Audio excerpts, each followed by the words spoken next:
हे भगवान, हे भगवान, हे भगवान, ये कैसा जीवन मुझे दिया है। आपने इतनी गरीबी और इतना अकेलापन कि पूरे दिन भर काम करके भी मैं इतना नहीं कमा पाता कि 3 समय का भोजन कर पाऊं ऊपर से। मेरी गरीबी देखकर तो कोई बाप अपनी लड़की मेरे हाथ में ना दे। अरे क्यों देगा कोई? इतनी गरीबी है क्या?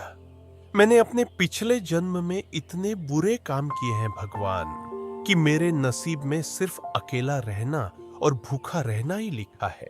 लकड़हारा अपने जीवन को और किस्मत को बहुत ही कोसता है और लकड़ियों को देने अपने मालिक के पास चला जाता है। क्या बात है लकड़हारे, मुझे तुझसे यही उम्मीद थी। वैसे तो तू किसी काम का है नहीं, ऊपर से गरीब और फटीचर है। तुझे कोई काम पर रखना तो चाहता नहीं है, पर हाँ, तू यह लकड़ियां लाने का काम तो बखूबी करता है। मेरे उम्मीद से भी अच्छा काम करता है, इसीलिए आज मैं काफी खुश हूं। ये ले 5 तांबे के सिक्के रख और दफा हो जा यहां से। और हाँ, कल लकड़ियां चाहिए, मुझे समय पर दे जाना, ठीक है? चल जा। जी मालिक। अरे भाई, ये क्या? उसने इतनी मेहनत की, जंगल जाकर लकड़ियां लेकर आया और तूने उसे सिर्फ 5 तांबे के सिक्के दे दिए हैं। अरे ये तो बहुत कम है, इससे तो उसका दिन भर का गुजारा भी मुश्किल से होता होगा। क्यों? अरे क्या है ना कि वह थोड़ा मूर्ख किस्म का आदमी है। उसे पता ही नहीं है कि किस काम के कितने पैसे मिलते हैं और कितने नहीं। और दुनिया का नियम है भैया, मूर्ख और कमजोरों को तो शुरू से ही दबाया जाता है। और फिर मैं अपना फायदा देखूं कि इन जैसे मूर्खों का है।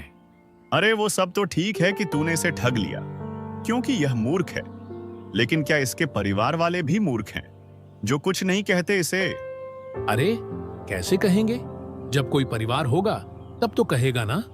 अरे बचपन में ही इसके माँ बाप चल बसे थे और गरीबी के कारण इसकी शादी नहीं हो पा रही। अब यह बेचारा करे भी तो करे क्या? बचपन में मैंने ही इसे सहारा दिया था और बचपन से ही यह मेरे लिए काम करता आ रहा है। इसे दुनियादारी के बारे में कुछ नहीं पता।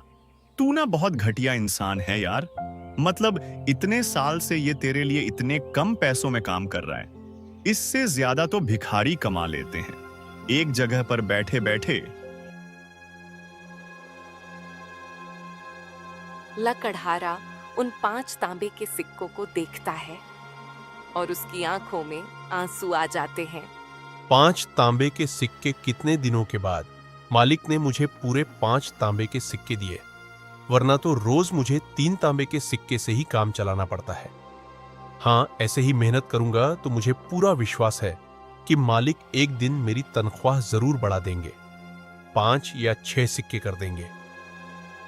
हाँ, क्या पता 8 सिक्के भी कर दे। अरे नहीं नहीं नहीं, मुझे इतने भी बड़े बड़े सपने नहीं देखने चाहिए। जो मिलता है उसी में खुश रहना चाहिए। कल मैं और अंदर तक जाऊंगा और अच्छी से अच्छी लकड़ियां काट के लाऊंगा। अंदर जानवरों और सांपों का थोड़ा खतरा तो है, पर अगर तरक्की करनी है और ऐसे घटिया जीवन नहीं जीना है तो यह जोखिम तो उठाना ही पड़ेगा। हाँ, अगले दिन वो सुबह जल्दी उठता है और सबसे पहले मंदिर जाता है। ओम हे भगवान, मैं आपकी रोज पूजा करता हूँ, रोज आपके सामने अपनी समस्या लेकर आता हूँ। कभी तो मेरी बात सुन लिया करो ना भगवान, क्योंकि मुझे ज्यादा कुछ नहीं चाहिए, बस इतना ही तो कह रहा हूं ना। मेरी तनख्वाह बढ़ा दीजिए और एक अच्छी सी जीवन संगनी दिला दीजिए, बस फिर मैं आपसे कुछ नहीं मांगूंगा। पक्का पक्का वादा है मेरा। बस मेरी यह विनती सुन लीजिए भगवान। अरे बेटा, आज तुम जल्दी आ गए, क्या बात है? कुछ खास है क्या?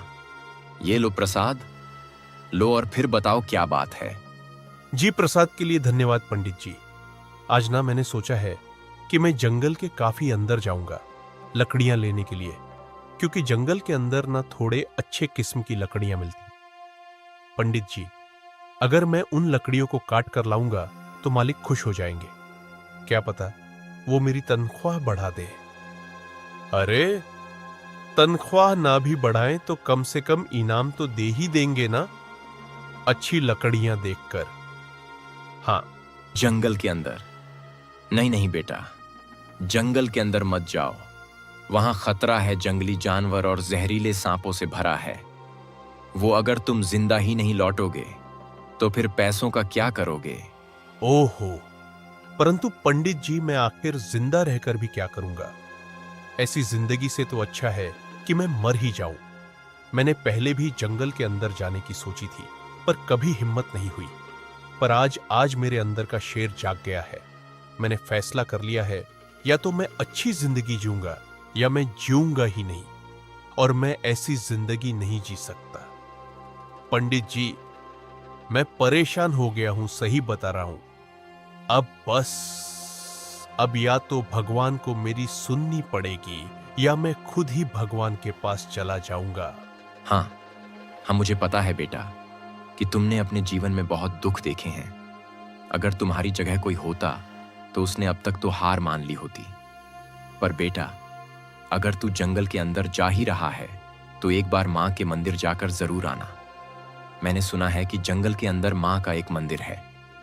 लोग कहते हैं कि जिसने भी माँ के दर्शन किए वो कभी खाली हाथ नहीं लौटा, उसकी इच्छा अवश्य पूरी होती है।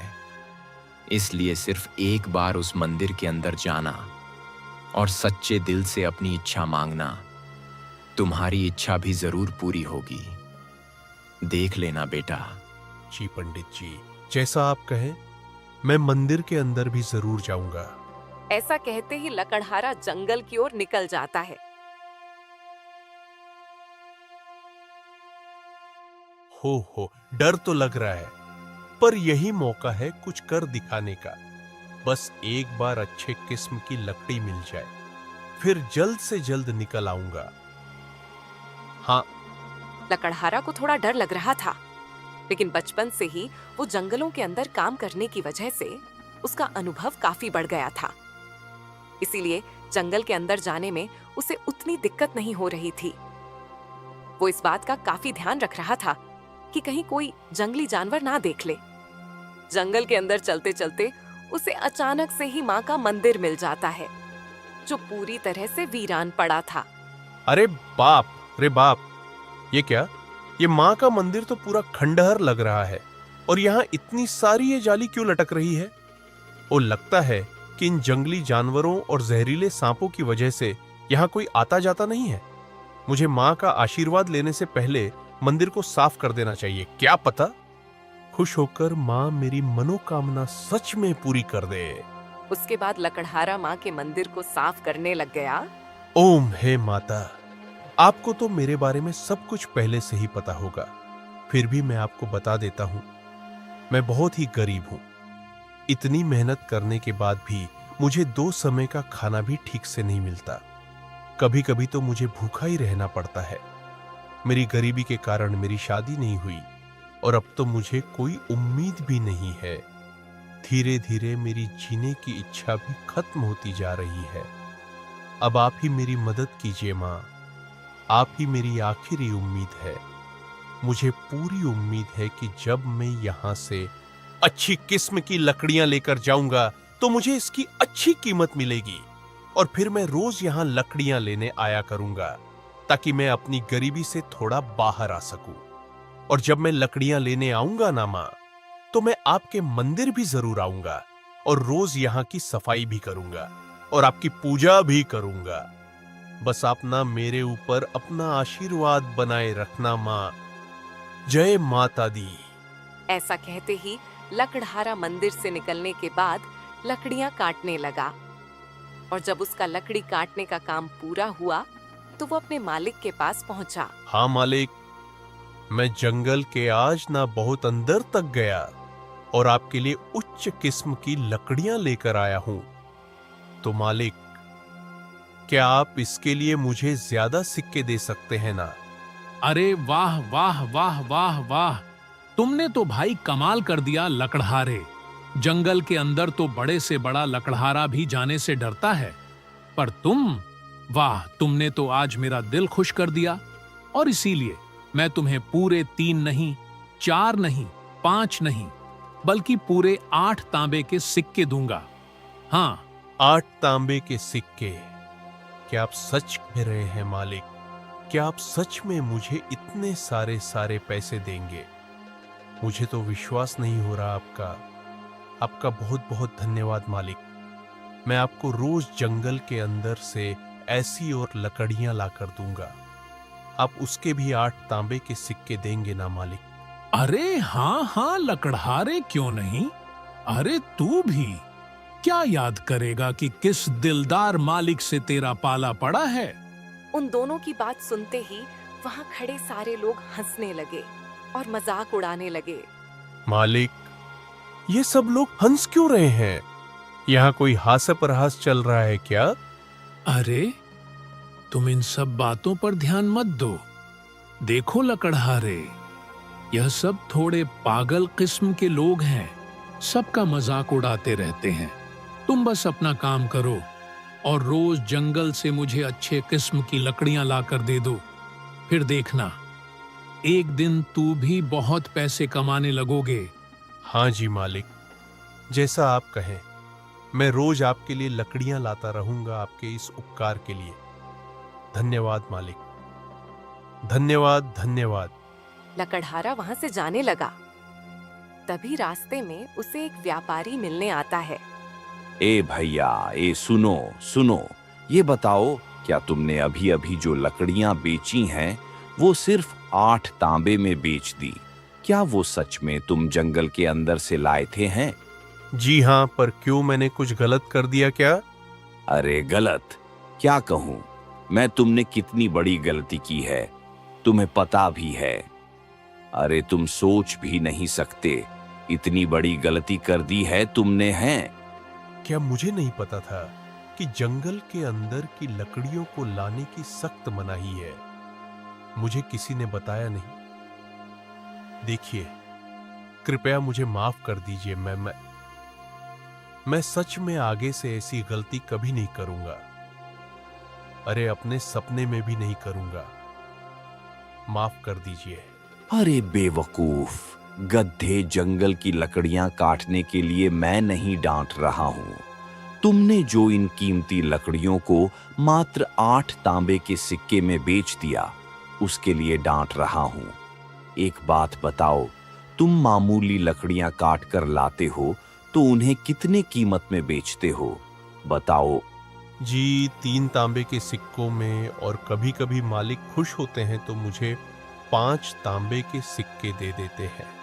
अरे भगवान, निहायती बेवकूफ इंसान हो। पता नहीं कैसे लकड़हारे हो। तुम्हें पता नहीं कि इन लकड़ियों की क्या कीमत चल रही है बाजार में। अरे मामूली लकड़ियों की कीमत 2 चांदी के सिक्के हैं। 2 चांदी के सिक्के? नहीं नहीं नहीं नहीं, आप मजाक कर रहे हो ना यहाँ मालिक। मुझे 10 तांबे के सिक्के भी नहीं देते हैं, और आप कह रहे हैं कि 2 चांदी के सिक्के यानी 200 तांबे के सिक्के। अरे हाँ गधे, और तुम्हें यह जानकर बड़ा अफसोस होगा कि जो कीमती लकड़ियों को तुमने 8 तांबे के सिक्कों में बेचा है ना, उसकी कीमत 8 तांबे के सिक्के नहीं बल्कि 8 चांदी के सिक्के हैं। और अगर तुमने जंगल के और अंदर जाकर झील के उस पार की लकड़ियां लाई तो उनकी कीमत 2 या 3 सोने के सिक्के हो सकती हैं। समझे? लकड़हारा यह सब सुनकर बेहोश हो गया। व्यापारी उसे अपने घर ले आया। कुछ देर बाद लकड़हारा होश में आता है। ए भाई, ए सुनो, तुम ठीक तो हो ना? लकड़हारे, अरे भाई, अचानक से बेहोश क्यों हो गए? हाँ हाँ, आपकी बातें सुनकर तो मुझे यकीन नहीं हो रहा कि मालिक ने मेरे साथ ऐसा किया जब मेरे माता पिता मुझे छोड़कर भगवान के पास चले गए। तब मालिक ने ही मुझे सहारा दिया था। अगर वह नहीं होते तो शायद मैं कभी लकड़हारा नहीं बनता और कहीं बैठकर यहां वहां भीख मांग रहा होता या मर चुका होता। मुझे उन पर खुद से भी ज्यादा भरोसा था। उनके सिवा और मेरा था ही कौन? लेकिन उन्होंने भी मेरा फायदा उठाया, मेरा भरोसा तोड़ा। मुझे तुम्हारे लिए कहूं तो दिल से बुरा लग रहा है, मैं समझ सकता हूं कि तुमने अपने जीवन में कितनी तकलीफें सही होंगी। अरे पर मुझे समझ में नहीं आ रहा कि आपने मुझे यह सब बताया क्यों। मतलब मेरा मतलब है कि आप भी चाहते तो उनकी तरह मेरा इस्तेमाल कर सकते थे। थोड़े से ज्यादा सिक्के देकर आप काम करवा सकते थे। तो फिर आपने ऐसा क्यों किया, मुझे क्यों बताया? देख बेटा, अगर कुछ लोग ठग या बुरे हो तो इसका मतलब यह नहीं होता है कि सब वैसे ही हो। मैं एक ईमानदार व्यापारी हूं। मैं कभी भी किसी को ज्यादा रकम नहीं देता, लेकिन कम भी नहीं देता, समझे? अब देखो, जो हो गया सो हो गया, तो क्या अब तुम मेरे लिए काम करना चाहोगे? मैं तुम्हें लकड़ियों के सही दाम दूंगा और तुम बहुत ही जल्द अपनी गरीबी से बाहर हो जाओगे। अब तुम्हें यह घिसी पिटी जिंदगी जीने की कोई जरूरत नहीं है। बताओ, क्या कहते हो? तुम काम करोगे मेरे लिए? अरे हाँ जीजी, क्यों नहीं। मैं आप लोगों के साथ काम करने से भला कैसे मना कर सकता हूं। आपने मुझे सही राह दिखाई है। पर देखिए, चांदी के 8 सिक्के तक तो ठीक था, परंतु 2 या 3 सोने के सिक्के, वो भी केवल लकड़ियों के लिए, यह कुछ ज्यादा नहीं हो गया? बिल्कुल भी नहीं, क्योंकि इन लकड़ियों का इस्तेमाल केवल और केवल राजमहल के लोग और कुछ गिने चुने अमीर लोग ही करते हैं, क्योंकि यह कोई आम लकड़ियां नहीं होती हैं। ये बहुत ही खास और गुणवत्ता वाली लकड़ियां होती हैं, और यह लकड़ियां मिलना उतना ही कठिन है जितना रेगिस्तान में पानी मिलना, क्योंकि यह लकड़ियां उस खतरनाक जंगल के अंदर पाई जाती हैं। वहां भी झील के उस पार, जहां एक से एक खतरनाक जंगली जानवर और जहरीले जीव जंतु रहते हैं। इन लकड़ियों को लाने एक खास लोगों की टुकड़ी जाती है जो युद्ध में माहिर हो और जानवर के बारे में विशेष जानकारी रखते हो। कोई आम आदमी कभी भी उन लकड़ियों को नहीं ला पाएगा, और हाँ, अगर लाने की कोशिश भी की जाए तो वह अपनी जान से हाथ धो बैठेगा। अब बताओ, भला अगर तुम उन लकड़ियों को लाने में सफल रहे तो तुम एक दिन अमीर बन जाओगे। तुम्हें किसी प्रकार की कोई दिक्कत नहीं होगी। लेकिन हाँ, मेरी सलाह मानो तो झील के उस पार कभी जाने के बारे में सोचना भी नहीं। हाँ हाँ हाँ हाँ, मैं समझ गया व्यापारी जी। आपके लिए कल मैं जंगल के अंदर से 8 चांदी के सिक्के वाली लकड़ियां लाकर दे दूंगा। हाँ हाँ, लेकिन ध्यान से जाना, और हाँ, झील के उस पार जाने की सोचना भी मत, ठीक है? हाँ हाँ जी, मैं समझ गया। आपका बहुत बहुत धन्यवाद व्यापारी जी। वैसे मैं आपको क्या कहकर पुकारूं, मालिक या व्यापारी जी? तुम मुझे व्यापारी जी कहकर पुकारो, क्योंकि तुम मेरे गुलाम नहीं हो, तुम आजाद हो। तुम भी एक व्यापारी हो जो अपना सामान किसी को बेचता है, मेरी तरह, समझे? और हाँ, आज तुम मेरे ही घर पर रुक जाओ, कल चले जाना। मेरी पत्नी काफी अच्छा भोजन बनाती है। अरे एक बार खाकर तो देखो, तुम्हें जरूर पसंद आएगा। हाँ अपर व्यापारी जी। अरे परवर और पर कुछ नहीं, मैंने कह दिया तो कह दिया। तुम आज यहीं से भोजन करके जाओगे, बस बात खत्म, ठीक है? अब ज्यादा बातें नहीं। अरे भाई, तुम मेरे मेहमान हो और अपने मेहमान की खातिरदारी के बिना कहीं हम जाने नहीं देते हैं, उसे समझे? काश आप मुझे पहले मिल चुके होते तो कितना अच्छा होता। आप कितने अच्छे हैं। मुझे बहुत खुशी हुई कि आप जैसे सच्चे और अच्छे लोग अब भी मौजूद हैं। मैं बहुत खुश हूं आज। अगर आप सबका हो चुका हो तो खाना खा लीजिए, वरना आप सबकी बातें तो चलती रहेंगी, लेकिन उस चक्कर में खाना ठंडा हो जाएगा। अरे हाँ हाँ भाग्यवान, हम भी आते हैं भोजन करने। अरे तुम खाना तो परोसो, देखना तुम्हारे खाना परोसने से पहले ही हम आसन में विराजमान हो जाएंगे। ऐसा कहते ही लकड़हारा लकड़ियां काटने लगता है और लकड़ियां इकट्ठा करने लगता है, पर उसका मन बार बार झील के उस पार जाने का करता है। अरे ये क्या हो रहा है?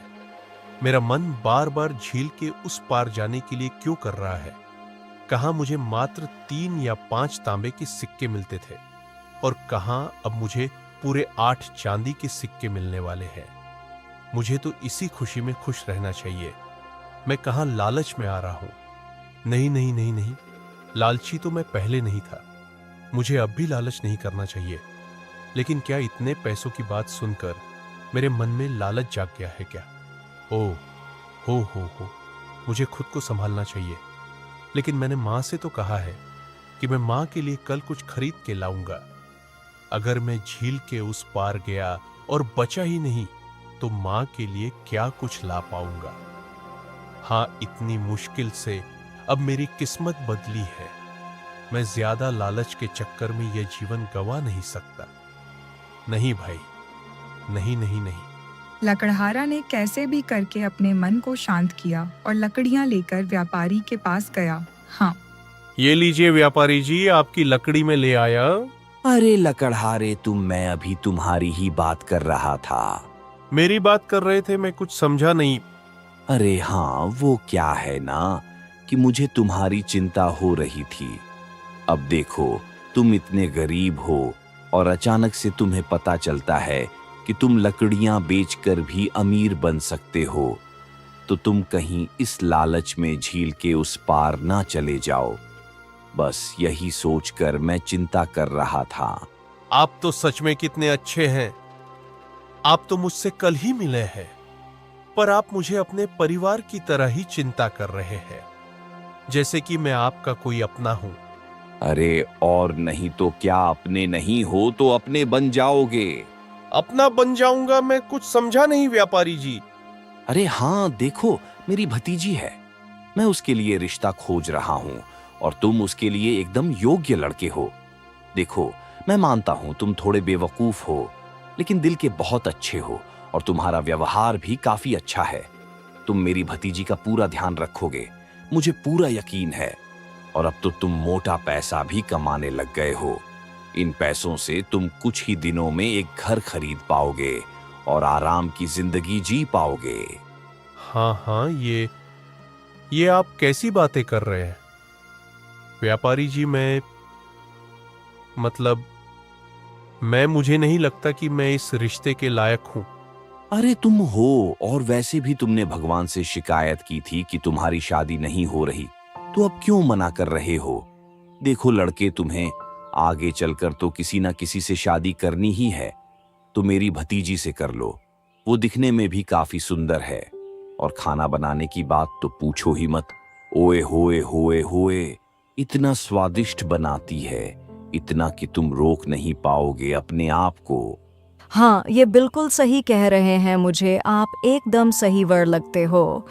अच्छा, अगर आप सब बोल रहे हैं तो ठीक है, मैं राजी हूं। बताइए, कब करनी है शादी? अरे इतनी भी क्या जल्दी है, आप पहले अपने लिए घर तो खरीद लें। बिना घर के आप अपनी पत्नी को कहाँ रखेंगे? क्या आप चाहते हैं कि आपकी पत्नी झोपड़ी में रहे? हाँ, आप सही कह रहे हैं। मैं पूरी मेहनत करूंगा और एक अच्छा सा घर खरीदूंगा, ताकि मेरी होने वाली पत्नी को कभी किसी कोई चीज की कमी ना हो, चिंता ना हो। मुझे पता था कि आप मेरी भतीजी के लिए एकदम उत्तम वर हैं। मुझे आपसे यही उम्मीद थी। अरे आइए आइए, हम रिश्तेदार बनने वाले हैं।